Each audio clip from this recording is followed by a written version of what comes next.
Hello everyone, welcome to our Let's Play series of Planescape Torment. This is Colonel RPG as usual, and I'm very happy that you chose to join me today, here as we talk to Mortai Gravesend, who I've sent to the back room to get a contract, a dead contract, or whatever they call it. I think it is dead contract, that he is signed with somebody that we met before. Let's wait for him to return. After a while, Mortai returns, a dusty piece of parchment in his hands. He holds it up, allowing you to see it, but he does not allow it to leave his grip. Okay, let's look over the parchment.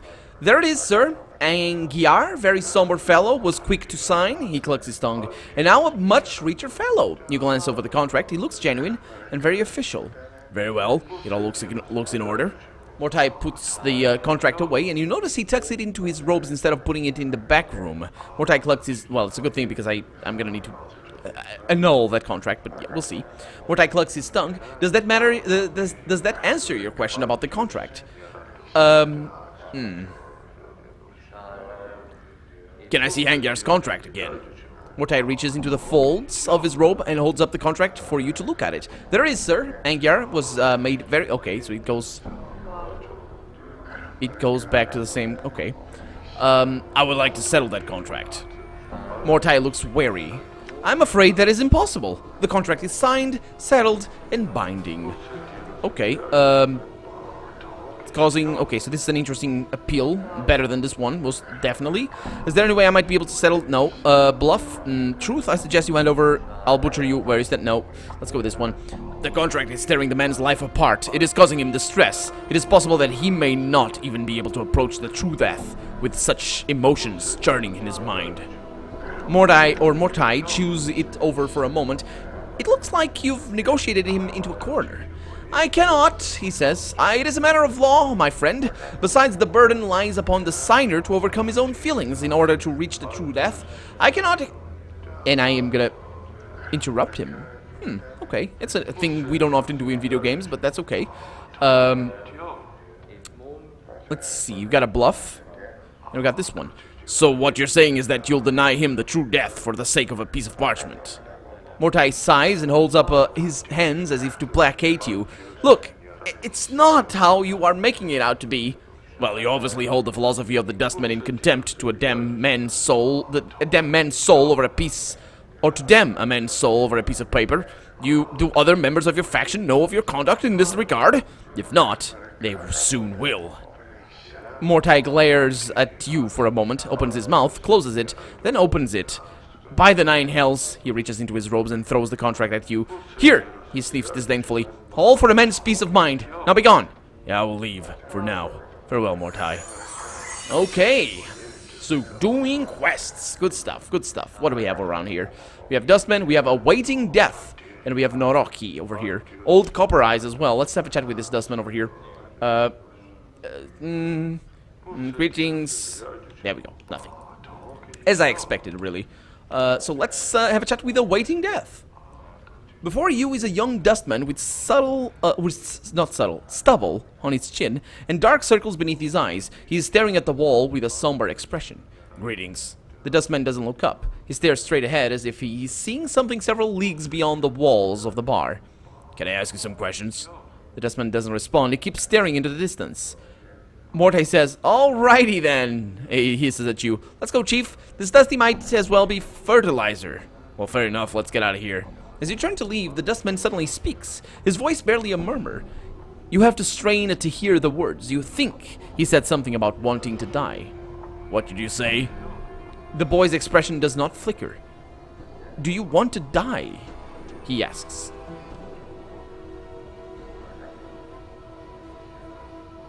I really don't know. Do you want to die? Yes, he asks. He says. Why do you want to die? This existence is a mockery of life. I do not wish to continue the charade any longer. His face wrinkles in disgust. Why would anyone wish to remain in this foul city in the center of a multiverse that feeds on pain and hatred? Death is silent, comforting. Well, that's a bleak outlook. There's a lot more to life than pain and hatred. This is leaving? He bares his teeth and his hands clench. This existence is a mockery of life. I do not wish to continue the charade any longer. Death is silent, comforting. Okay, so he's going around in circles. But what life do you know that he's being mocked by this life that you talk about? Then why haven't you killed yourself already? I have been looking for a means to end my life. Will you kill me? If you lack the conviction to kill yourself, I'm not going to do it for you. It's not a matter of conviction. Can I ask you what it is a matter of, then? Yeah, it must be another matter. Yeah, so let's insist. Let's not insist. Let's go there. Then it must be another matter, then. So I ask you, what is it about leaving that drives you to hate it? This existence, he says. Oh, okay, so it goes back. Got hiccup, sorry. Surely leaving cannot be as bad as you make it out to be. This, okay, so he goes back.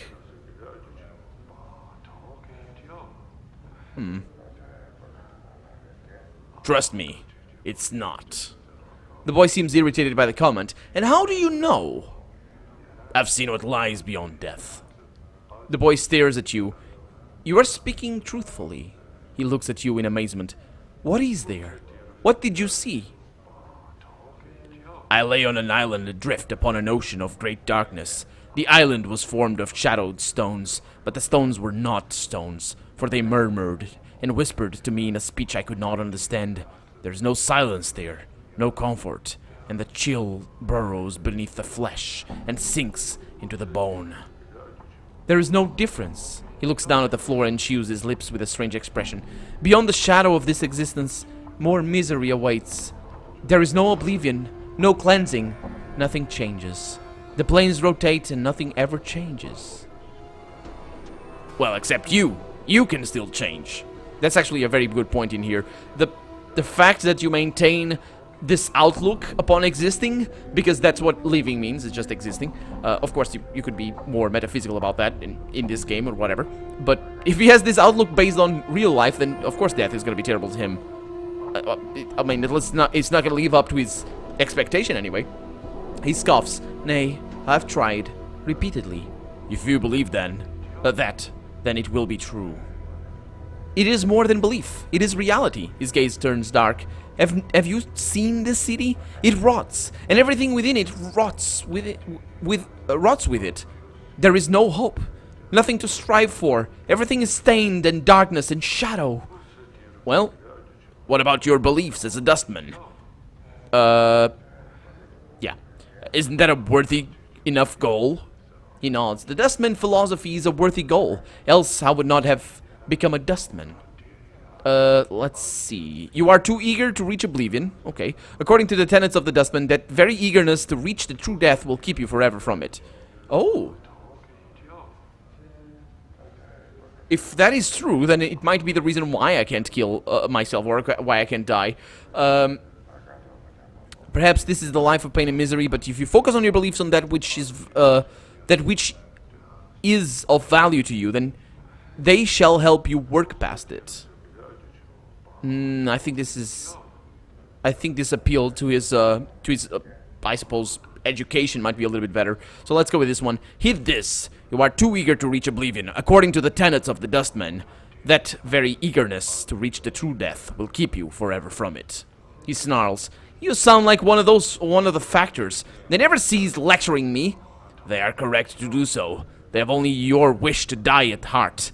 If you wish to reach the true death, you must come to terms with this life first, no matter how painful it seems to you. It is an opportunity, and you are still young. Perhaps seeing more of this life will calm your eagerness for death. But how? He seems puzzled. How should I deal with it? Okay. So I think this is there's a philosophical school that deals directly with this. It was popularized, I believe, at the end of the 19th century. I say popularized, but basically the greatest writers, I don't know names though, but this is the precursor to nihilism, and it's I know it in Portuguese, the name of this philosophical school, but I don't know it in English, and I think I will be able to tell what the traditional outlook to this fundamental question is. So let's see what it is. Simply try to live as best you can. Use this life, no matter how painful, as an opportunity. You are young, perhaps seeing more of life will kill your eagerness for death. Now, I think this is not it. One of the, if I'm not wrong, one of the fundamental aspects of this school of philosophy is that you know that life doesn't hold any answers. It's more to do with hopelessness than anything else, really. But of course, nihilism kind of, I think, came after that and just brought a whole sort of finality towards this question over here, how you should deal with that. And this is more nihilist than anything else. And, well, the original nihilism anyway, because then there's different sorts of nihilism after that, as far as I can tell. And actually, nihilism is a brilliant piece of study, or field of study to look into in philosophy. It's really hard, though. It's really, really hard. The early works are easier to understand and are nothing like the traditional outlook that pop culture actually has on nihilism.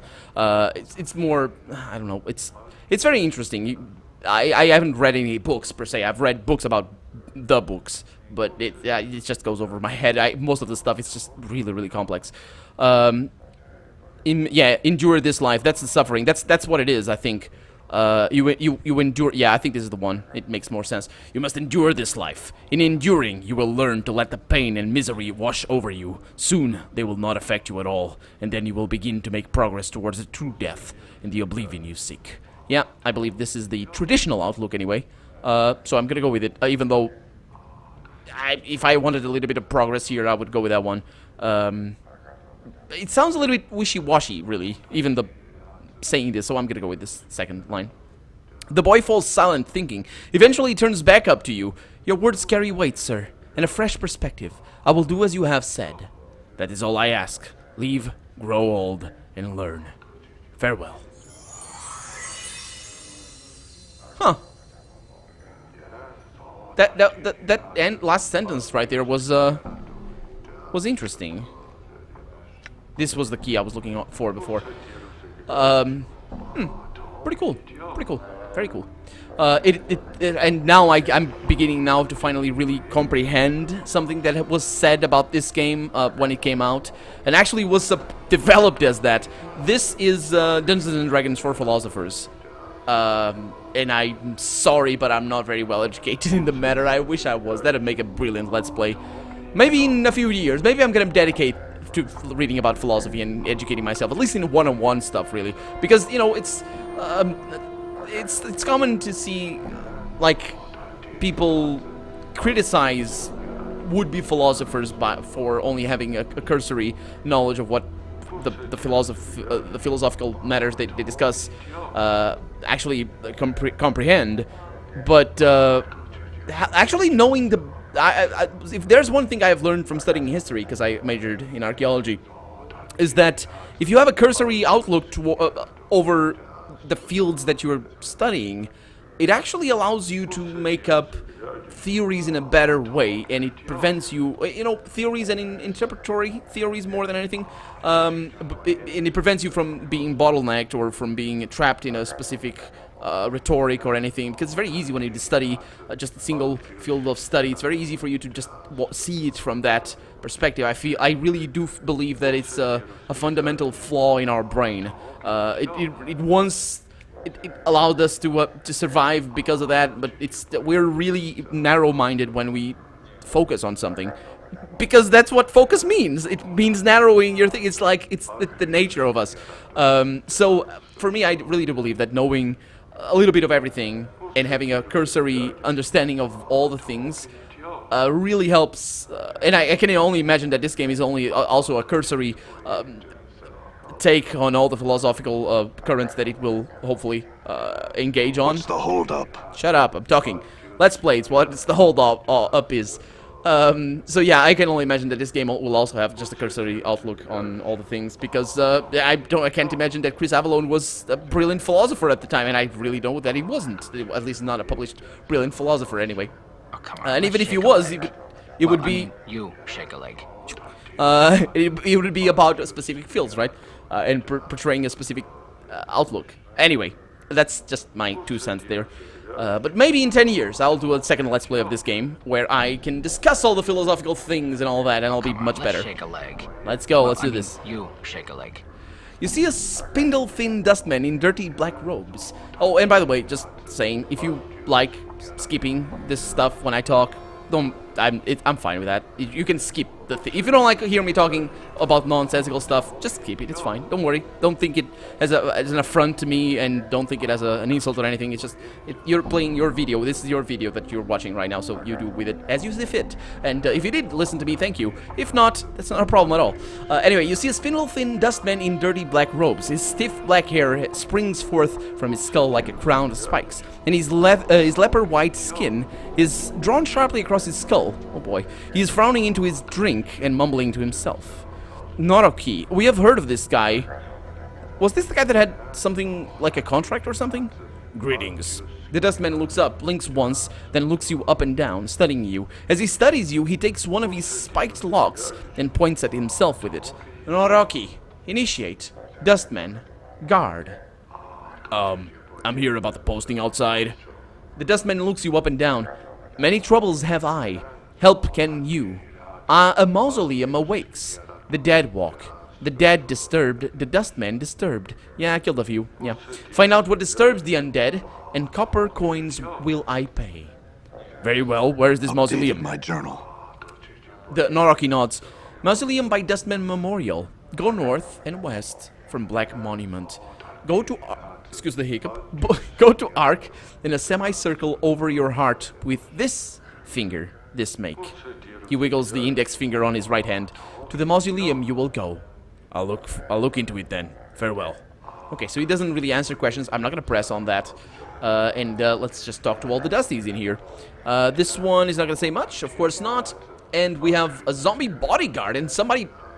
Emmerich. Yep, we need to talk to him as well. Man, it's interesting that I'm recognizing so many names. Well, I recognized his name and his name. And everybody else was friendly and interesting. Let's have a chat with this guy. Before you is a tall, silent figure. He could easily pass for a statue, although the deep furrows in his face and brow make you wonder if the sculpture was a little too eager in defining the face with a chisel. He looks well over 50 years old, but exactly how much over 50, it's hard to tell. As he slowly turns to look at you, you catch the dull sheen of copper in his eyes. Greetings. Old Copper Eye stares at you. His eyes are difficult to make out past the black well of his eye sockets, but they look to have a coppery sheen about them. Yeah, I suppose. I'm looking to sign one of... No, I'm not looking... Yeah, well, let's say that. I'm looking to sign one of the dead contracts. Copper Eyes makes the barest of nods and slowly reaches into his dustman robes with both hands. With his left hand, he pulls forth a small bag of human skin. With his right hand, he draws forth a piece of parchment folded around a finger bone pen. The bag and the parchment are slowly laid on the table in front of you. Okay, let's pick up the parchment and examine it. It's a contract that entitles the Dustman to take possession of the signer's body after he has passed beyond the eternal boundary.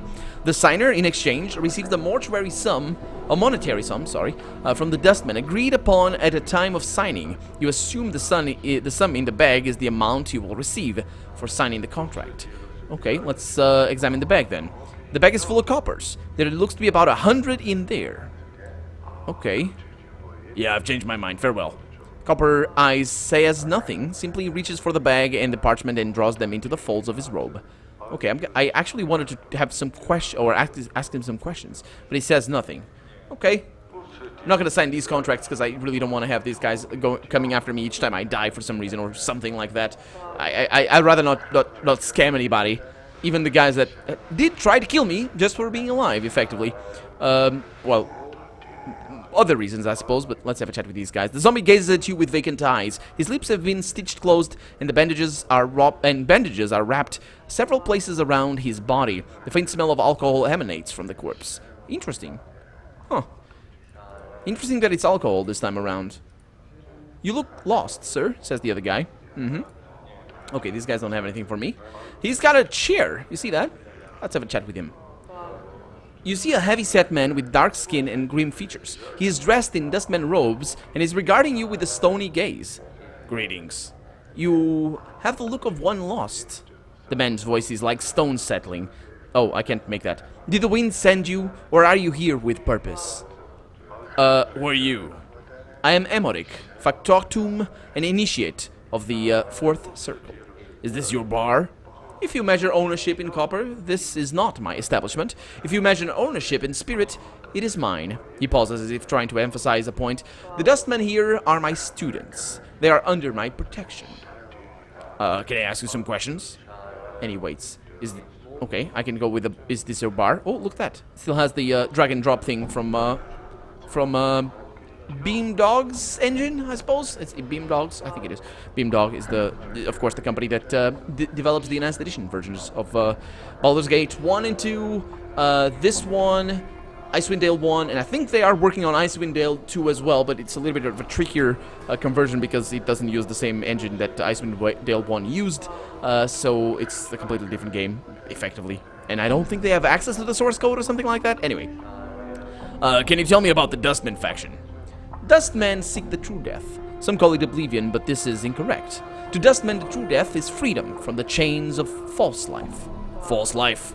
This life that many cling to with their emotions is a false existence. As long as one clings to it, they will continually be reborn into it. One must divest themselves of emotion to escape this cycle. This is a brilliant line in more than one layer. I like that. I'm not making a judgment on his... As I said before, life for me, yeah, all the power to life. I'm not really down for that, but I think that this line is brilliantly written, just for some reason. So can you tell me about how your faction is organized? Dustmen are organized into 5 circles. The 5th circle is made of the lowest rank of Dustmen, Initiates. The first circle is comprised of the highest ranking Dustmen, the ruling body of our faction. Okay,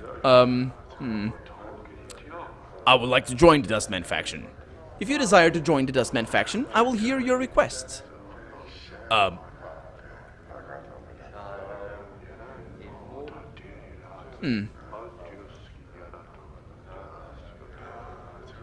I have no desire... Huh. I don't really understand why this line is like this. Or if it's just me going back... but I just wanted to know how. But never mind, I had some other questions. Can you tell me about the dead contracts? Do you wish to sign the dead contract? What is it exactly? In exchange for 50 copper commons, which is less than the old copper eyes was gonna give me. The dead contract gives you... Well, I imagine... Why would... That doesn't sound right. The dead contract gives the Dustmen faction the rights to your corpse after death. Do you wish to sign a dead contract? No. Basically. So I've come here in search of a journal. These eyes have not seen no journal. I've seen no journal, he says. Perhaps your search will take you elsewhere? Okay. I'm searching for a man named Farod. Have you seen him? I would know why you seek the collector Farod. Collector? Collectors gather the dead and bring them to us. I would know why you seek this collector. Why do collectors gather the dead? They gather the dead for us, they gather the dead for us, yeah, I suppose that's, yeah, for copper's sake. You pay them for dead bodies, why? The streets are not a burial ground, the mortuary is where the dead are to be interred. It is the duty of a dustman. Emoric falls silent for a moment. For some reason, you feel he is trying to make a point. I would know why you seek this collector's Farod. Why? Is there something wrong? The collector Farod has brought many corpses to the mortuary of late. One must ask where these bodies are from. Tell me more about the bodies. Some are recent dead. They still have their last moments in their eyes. Many more bodies are centuries dead. The dust of ages lies upon their bones. One must ask where these bodies are from. Okay, I didn't know that they were centuries dead. Perhaps I could find out where these bodies are from? Some are recent dead. Oh no, wait a minute. How would you do such a thing? I would track down Farod and ask him. If you spoke with the collector Farod and he returned with his answers, you will have done a great service for the Dustman. Find where the dead he brings to us are from, and you will be rewarded. Okay, so I'm basically cutting the middleman because they will be getting the dead, I assume, and he's gonna get no money. Unless, of course, I decide that I like him and I don't do this, but it's fine. Very well, I will find Farod, speak to him, and find out where these dead bodies he brings you are from. Emoric nods. Your path is our path. Return here when you have the collector Farod's answers. Can you tell me where he is? It is not known to me where the collector Farod is. He hides from the eyes of the dustmen. I would seek other collectors and ask them your question. Okay, well, I think that's gonna be that. Yeah, I must take my leave. Farewell. Okay. That was pretty awesome. What is this thing? This looks like a mirror, but there's no reflection of the bar in it. Then how does it look like a mirror? Because a mirror has no look. Apart from a very tinge of green, I suppose. I think it's the color of mirrors is green. I think I once saw a video about that. The gates are made of featureless black metal. There doesn't appear to be any way to open them. Okay, how about you, Mr. Zombie Worker? You're different. This female corpse is dressed in a heavy... Okay, so it goes back to what the other ones were saying. And more black metal gates over there. Okay, black metal gates. That's interesting. I like that. Anyway, let's go out. Let's tell... Oh, yeah. We don't have loading screens, though. What are you saying? I know I'm ugly, Anna. Shut up. Okay. Yeah, still haven't figured out how to get her to join me. But I do want to do that. But maybe something I did wrong? Should I have been aggressive with her or something? I don't know. I just felt that my character is such a well-spoken dude. Oh, no, this is not the way. Just a well-spoken dude that if she needs to be verbally abused for her to join me, then I'm not having her join me, basically. Even though I kind of wanted, because she's quite an icon of this game. Anyway, let's tell the wife about the particular arrangement that I got them. Engiar's wife looks up hopefully as you approach. Were you able? Yes, I was able to get the contract from Mortai. Here it is. But wait a minute. Yeah, okay, there it is. She looks relieved and her eyes become misty. Oh boy, by the powers, you must be a diva or deva in disguise to do such a thing for someone you barely know. Yeah, let's keep the contract. My journal. Nay, if you could show me, husband, the contract, say that you got it for him, but don't say how. I'd appreciate it. Very well, I'll show it to him then. Okay. You see Angiar, he doesn't look any better than before. As you approach him again, he turns slowly to face you. His face tightens. You again! Didn't you hear me the first time, you pox-ridden dog? Get out of my house or so help me powers, I'll carve you where you stand. Let's just show him the Dustman contract. He's gonna break down or something. As you pull out the contract, the blood drains out of Angiar's face. For a moment, he seems at a loss for words. Then his temper quickly resurfaces. Where'd you get that? By the powers that you best tell me. I took it from a dustman named Mortai. It has your name on it. Angiar can't seem to take his eyes from the contract. Why'd you bring it to me? He looks suspicious. To ransom it? No. I'm just gonna tear up the contract. My journal. You tear up the parchment, and Angiar's eyes follow the bits of paper as they float to the ground with a desperate look. He shudders slightly, then straightens, as if a great weight was lifted from him. Yeah. He looks like he's about to thank you, then he stops and stares at you suspiciously. Nothing's free. Not in the hive, Cutter. Really? I might need a favor in the future. Could you help me? I ransomed me life to one man already, and I'm not about to do it again. And he shakes his head. We'll settle the debt now. Okay. So I asked for a future favor. Yeah, that's fine. A place to rest. I don't need one. Yeah, there's no debt, Angiar. Consider this one free. Farewell. Okay. Angiar's wife smiles as she sees you. Well met, good sir. How can I help you? I'm low on supplies. Can you help me out? Awesome. We have a trader over here. Great. Okay, so she sells bandages, needle and thread, but she doesn't actually buy my things, which is kind of a shame. But that's that, I guess. We still need to go and find a trader place, but we're going to do that on the next episode. For now, I'm Colonel RPG, and this has been Planescape Torment. I really hope you've enjoyed it, and if you did, go ahead and leave a comment, like the video, but above all, thank you so much for watching, and I hope I'll see you next episode. Bye-bye.